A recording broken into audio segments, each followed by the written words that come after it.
Hello అండి. లసుని మేతి కర్రీని ఎలా ప్రిపేర్ చేయాలో చూపిస్తానండి. ఈ కర్రీ చేయడం చాలా సింపుల్ గాని టేస్ట్ మాత్రం చాలా బావుంటుందండి. తప్పకుండా ఈ వీడియో మొత్తం చూసాక ఒకసారి ఇంట్లో ట్రై చేయండి. ట్రై చేశాక మీకు ఎలా వచ్చిందనైతే మీ ఫీడ్‌బ్యాక్‌ని కామెంట్ సెక్షన్‌లో కామెంట్ చేయడం అస్సలు మర్చిపోద్దండి. చిన్న పిల్లల నుంచి పెద్దవాళ్ళ వరకు చాలా ఇష్టంగా తింటారండి. అంత బావుంటుంది. చిన్న పిల్లలు మెంతాకులు తినరు కదా! సో, అటువంటి పిల్లలకు ఈ రెసిపీని ఒకసారి చేసి పెడితే గనుక ఇది ఒక ఫేవరెట్ కర్రీ అయిపోతుంది వాళ్ళకి. అంత బావుంటుందండి. ఫస్ట్ అయితే ఒక పెద్ద కట్టనైతే తీసుకోవాలండి. మెంతాకులు ఉంటాయి కదా! ఆ పెద్ద కట్టను తీసుకొని శుభ్రంగా వాష్ చేసుకున్న తర్వాత ఆకుల్ని సెపరేట్ చేసుకొని సన్నగా చాప్ చేసుకోవాలండి.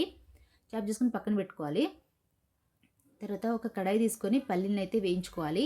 పల్లీలు వేగిన తర్వాత పుట్నాల పప్పు కూడా వేసుకొని వేయించుకోవాలండి. ఈ 2 వేగిన తర్వాత లాస్ట్‌లో అయితే నువ్వులు వేసుకొని చిటపటలాడేంత వరకు అయితే వేయించుకోవాలి.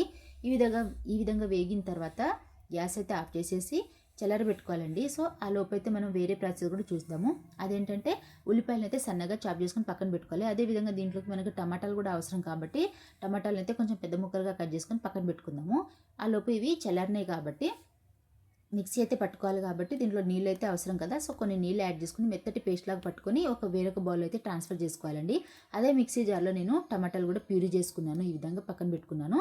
తర్వాత ఒక కడాయి తీసుకొని ఆయిల్‌ని అయితే యాడ్ చేసుకోవాలి. ఆయిల్ హీట్ అయిన తర్వాత జీలకర్ర వేసుకోవాలండి. జీలకర్ర కొంచెం వేగిన తర్వాత ఎండుమిరపకాయలు కూడా వేసిన తర్వాత దీంట్లోకి వెల్లుల్లి అయితే వేసుకోవాలి. దీంట్లో మెయిన్ ఇంగ్రీడియంట్ ఏంటంటే వెల్లుల్లిపాయలండి. ఎంత ఎక్కువగా వేస్తే మనకు కర్రీ టేస్ట్ అంత బావుంటుంది. ఫ్లేవర్ కూడా చాలా బావుంటుంది.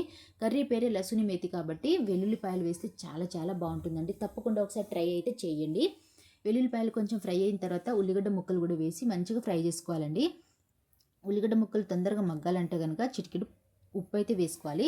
ఉప్పుతో పాటు చిటికెడు పసుపు కూడా వేసుకోవాలి. ఈ విధంగా 2 వేసిన తర్వాత ఒకసారి కలుపుకొని మూత పెట్టేసుకొని మంచిగా గోల్డెన్ బ్రౌన్ కలర్ వచ్చేంత వరకు అయితే ఫ్రై చేసుకోవాలి. సో, మూత పెట్టేసుకొని మగ్గించుకుందాము. ఇవి మగ్గేలోపు వేరే ప్రాసెస్ కూడా చూద్దాము. అదేంటంటే వేరొక బర్నర్ పైన ఒక కడాయి అయితే పెట్టుకొని కొంచెం ఆయిల్‌ని అయితే యాడ్ చేసుకోవాలండి. ఆయిల్ హీట్ అయిన తర్వాత వెల్లుల్లిపాయలు వేసుకోవాలి.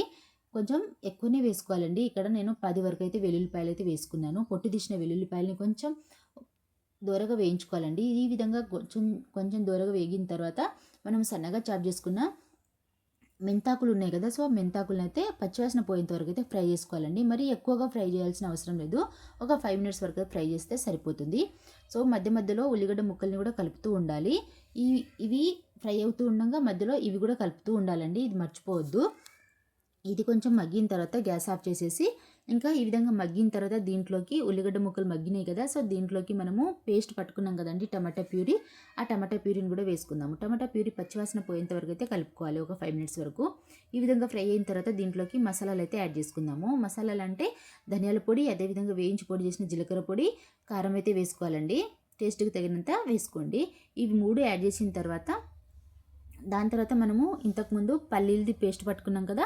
సో, ఆ పేస్ట్ కూడా యాడ్ చేసుకోవాలండి. పేస్ట్ కూడా యాడ్ చేసిన తర్వాత ఒక 5 మినిట్స్ వరకు అయితే ఫ్రై చేసుకోవాలి. అంటే కలుపుకోవాలి. మూత పెట్టేసుకొని మంచిగా కలుపుకోవాలండి. పచ్చివాసన పోయేంత వరకు అయితే కలుపుకోవాలి. లాస్ట్‌లోకి దీంట్లోకి మనము ఫ్రై చేసుకున్నాం కదా! మెంతాకులు, వెల్లుల్లి అవి కూడా వేసి మంచిగా కలుపుకోవాలండి. ఈ విధంగా కలుపుకున్న తర్వాత ఇంకా లాస్ట్‌లో అయితే ఉప్పు అయితే చూసుకోవాలండి. ఇంతకుముందు మనము ఉల్లిగడ్డలు వేసిన తర్వాత కొంచెం ఉప్పు వేసాం కాబట్టి చూసుకొని అయితే ఉప్పు అయితే వేసుకోవాలి. ఇక్కడ ఇంకా కొంచెం ఉప్పు అయితే పడుతుంది కాబట్టి కొంచెం టేస్ట్‌కి తగినంత ఉప్పు అయితే యాడ్ చేసుకొని వేసుకున్నానండి. ఈ విధంగా ఉప్పు వేసిన తర్వాత ఒక 2 మినిట్స్ కలుపుకొని ఇంకా స్టవ్ ఆఫ్ చేసేసానండి. చపాతీతో తింటే చాలా చాలా బావుంటుంది. జొన్న రొట్టెలో కూడా చాలా బావుంటుందండి. తప్పకుండా ఈ విధంగా ఒకసారి ట్రై చేయండి. చాలా చాలా బావుంటుందండి. చిన్న పిల్లలు అయితే చాలా ఇష్టంగా తింటారు. చిన్న పిల్లలు స్పైసీ ఎక్కువ తినరు కదా! స్పైస్.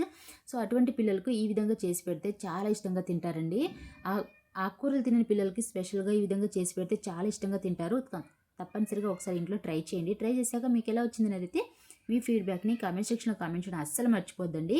వీడియో నచ్చితే కంపల్సరీ లైక్ చేయండి. అదేవిధంగా ఫ్రెండ్స్ అండ్ ఫ్యామిలీ మెంబర్స్‌కి షేర్ చేయండి. సబ్స్క్రైబ్ చేయడం అస్సలు మర్చిపోద్దండి. Thank you so much for watching.